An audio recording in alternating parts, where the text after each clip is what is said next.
ప్రపంచ ఫుట్బాల్ మాంత్రికుడు Lionel Messi మన ఊరికి రానే వచ్చాడు, పోను పోయాడు. కోల్కతాలో గ్రౌండ్లోకి అయితే దిగలేదని ఫ్యాన్స్ ఎంత ఫ్రస్ట్రేట్ అయ్యారో ఇదంతా మనం చూసాం.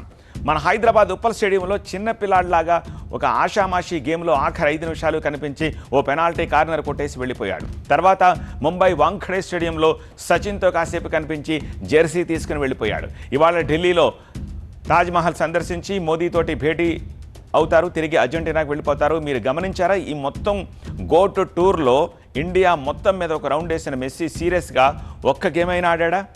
నో. తమ ఆరాధ్య ఆటగాడి ఫుట్ వర్క్ని తనివి తీరా చూద్దామని ఆశపడ్డ ఫ్యాన్స్కి నిరాశే మిగిలింది. మెస్సీ ఇండియాలో మ్యాచ్ ఆడకుండా వెళ్ళిపోవడానికి ఒక ప్రత్యేకమైన కారణం ఉందట.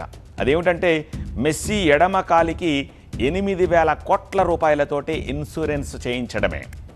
అమెరికాకు చెందిన major soccer club Inter Miami మెస్సీని అడాప్ట్ చేసుకుంది. అలా అని మిగతా క్లబ్లకు ఆడకూడదని కాదు, అలాంటి కఠినమైన రూల్ ఏమీ లేదు. విషయం ఏమిటంటే అతడి ఎడమ కాలును ఇన్సూర్ చేసుకున్న కంపెనీ రూల్స్ ప్రకారం మిగతా దేశాల్లో మ్యాచ్లు ఆడి ఏదైనా జరిగితే క్లెయిమ్ ఇవ్వరు. ఆ 8,000 కోట్ల రూపాయలు పోయినట్టే. అందుకే ఇండియాలో ఉన్నంత వరకు తన ఎడమ కాలుని చాలా భద్రంగా కాపాడుకుంటూ వచ్చాడు లియోనెల్ మెస్సీ. మెస్సీ మాత్రమే కాదు, స్పోర్ట్స్ అండ్ గ్లామర్ ప్రపంచంలో సెలబ్రిటీలు ఎవరైనా అంతే. ముందు స్పేర్స్, ఆ తర్వాతే స్పోర్ట్స్. కళ్ళకి, కాళ్ళకి, పళ్ళకి, నవ్వుకి, చివరికి నాలుక మీద ఉండే టేస్టింగ్ బడ్స్కు, టెస్టికల్స్కి సైతం ఇన్సూరెన్స్ చేయించుకుని భద్రపరుచుకుంటారన్నది ఒక ఓపెన్ సీక్రెట్. గ్లామర్ ఇండస్ట్రీలో కొందరికి స్మైల్ ముఖ్యం, మరికొందరికి వాయిస్ ఇంపార్టెంట్. తమ బాడీ పార్ట్స్ని, ఫేస్ వాల్యూని కాపాడుకోవడానికి లైఫ్ టైం అంతా కష్టపడతారు. ఏదైనా అనుకోని పరిణామం జరిగితే, వాటికి ఏదైనా ప్రమాదం వాటిల్తే ఇంకా ఉంది, మొత్తానికే ఖలాస్.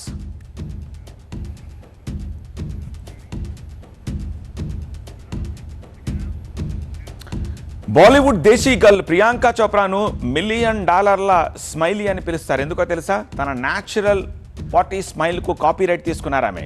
ఎవరైనా సర్జరీ ద్వారా ఆమె లాంటి స్మైల్ పొందేందుకు ప్రయత్నిస్తే ఆమెకు భారీ మొత్తంలో డబ్బు చెల్లించాల్సి ఉంటుంది. ఇక బిగ్ బి అమితాబ్ బచ్చన్ వాయిస్కి ఇంటర్నేషనల్ రేంజ్లో గుర్తింపు ఉంది. కానీ ఆయన గొంతుకను ఓ గుట్కా కంపెనీ ప్రమోషన్ యాడ్లో ఇమిటేట్ చేశారు. దీంతో అలర్ట్ అయిన బిగ్ బి తన వాయిస్కు కాపీరైట్ తీసుకున్నారు. ఇక ఆ మాటకు వస్తే రజనీకాంత్ వాయిస్కి, సనీ డియోల్ డైలాగ్ స్టైల్కి, ఐశ్వర్యారాయ్ కళ్ళకు కూడా ఇన్సూరెన్స్ ఉంది. Bollywood handsome hunk John Abraham fitness విషయంలో చాలా పర్ఫెక్ట్గా ఉంటారు. అనేక ఇన్సూరెన్స్ కంపెనీలు పోటీపడి ఆయన పటిష్టమైన పిరుదుల్ని 10 కోట్ల రూపాయలకు బీమా చేయించుకున్నాయి. ఇక టెన్నిస్ సంచలనం సానియా మిర్జా తన చేతుల్ని మా దగ్గరే ఇన్సూరెన్స్ చేయించుకుంది అంటూ ఒక పేరు మోసిన బీమా సంస్థ ఓపెన్ స్టేట్మెంట్ వేసే ఇచ్చేసింది.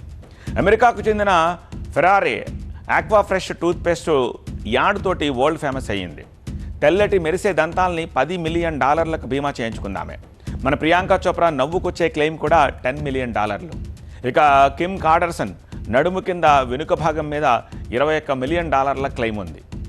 ఇక డేవిడ్ బెకామ్ బలమైన కాళ్ళు, జూలియా రాబర్ట్స్ అందమైన దరహాసం, మారియా క్యారై స్వరమాధుర్యం, వేటికవే అన్నీ వెలకట్లేనివే, $1 మిలియన్ విలువైనవే. వరల్డ్ క్లాస్ షెఫ్లకు ఫేవరెట్ టేస్టర్ గోర్డన్ రామ్సే తన నాలుకను $10 మిలియన్ ఇన్సూరెన్స్ చేయించుకున్నాడు. ఆయన నాలుకపై టేస్టీ బడ్స్ అరిగిపోతే ఆ మొత్తం ఇచ్చేస్తారన్నమాట. ఇటీవల బైసన్ అని ఒక సినిమా వచ్చింది. కబడ్డీ ఆట అంటే చచ్చేంత ఇష్టం హీరోకి, కానీ విలన్ వచ్చి మోచేయి విరగొడతారు. అతని ప్రొఫెషన్కి ఎండ్ కార్డు పడ్డట్టేగా. ఇటువంటి డేంజర్లు రాకూడదని స్పోర్ట్స్ స్టార్లు ఇన్సూరెన్స్ కంపెనీలతోటి స్పెషల్గా డీల్ పెట్టుకుంటారు. మనకి ఇదంతా నాన్ సెన్స్, న్యూసెన్స్ అనిపించవచ్చు, వాళ్ళకైతే ఇన్సూరెన్సే లైఫ్. అందుకే ఒంట్లో ప్రతి పార్ట్ను బీమా చేయించుకొని దానికి ఒక వెల కట్టి బీరువాలో భద్రంగా దాచుకుంటారు. ఏ నిమిషానికి ఏం జరుగుతుందో అనే భయం వాళ్ళని వెంటాడుతూనే ఉంటుంది. కన్నుకు కన్ను, కాలుకు కాలు ఇవ్వకపోయినా ఎంతో కొంత పైసలైతే ముట్ట చెప్తారుగా.